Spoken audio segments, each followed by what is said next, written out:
It's the most counterproductive, barbaric, and inefficient to fight on a battlefield.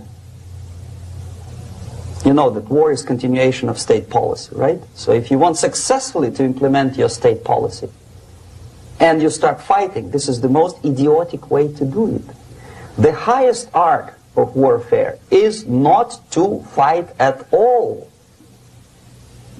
but to subvert anything of value in the country of your enemy, until such time that the perception of reality of your enemy is screwed up to such an extent that he does not perceive you as an enemy, and that your system, your civilization, and your ambitions look to your enemy as an alternative, if not desirable, then at least feasible.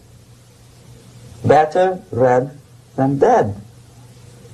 That's the ultimate purpose, the final stage of subversion, after which you can simply take your enemy without a single shot being fired, if the subversion is successful. This is basically what subversion is.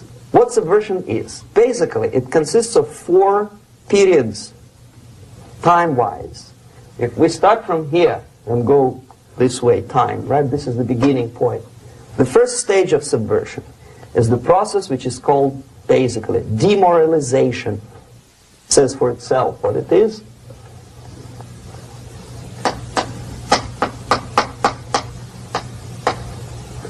It takes from say 15 to 20 years to demoralize a society. Why 15 or 20 years? This is the time sufficient to educate one generation of students or children. One generation, one lifetime span of a person, a human being, which is dedicated to study, to shaping up the outlook, ideology, personality.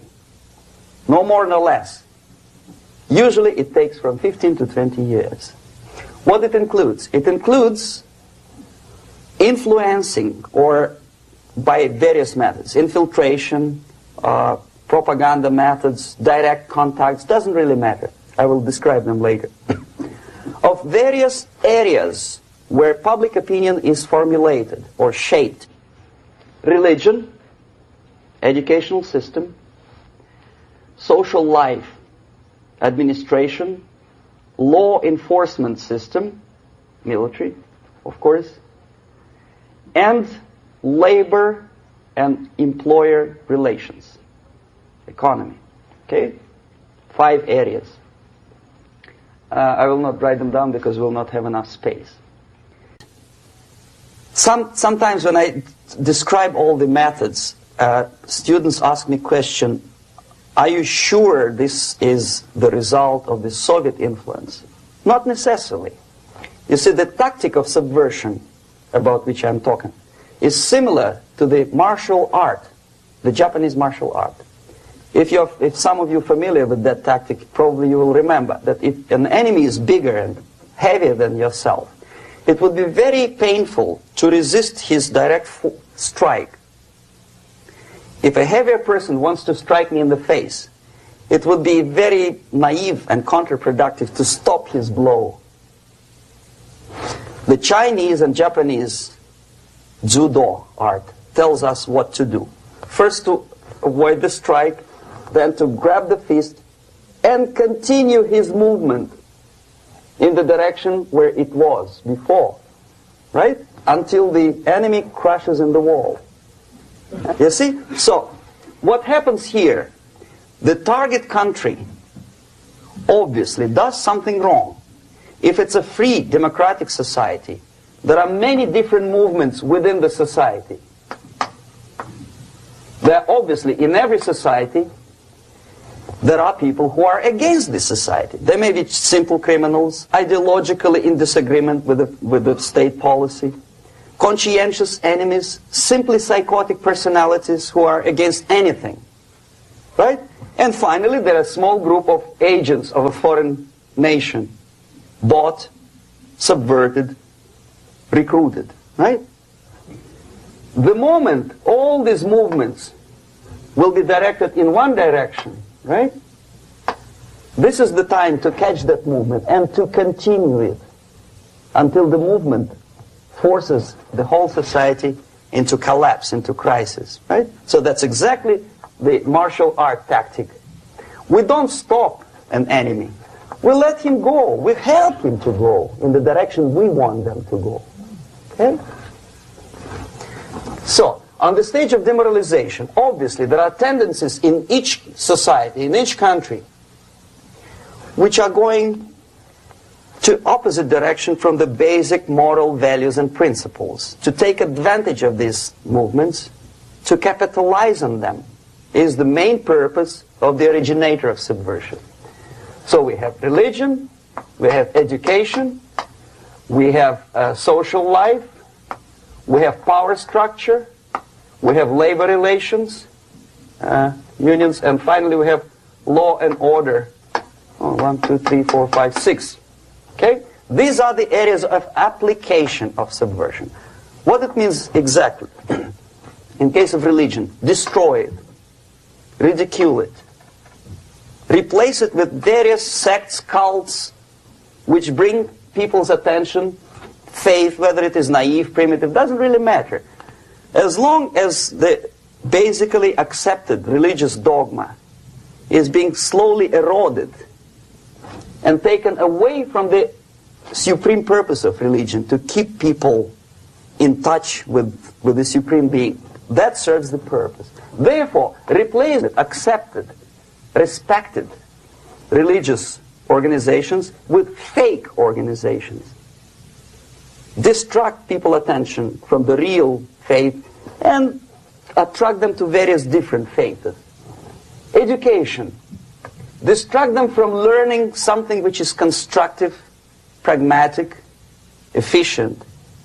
Instead of mathematics, physics, foreign languages, chemistry, teach them history of urban warfare, natural food, home economy, your sexuality, anything, as long as it takes you away.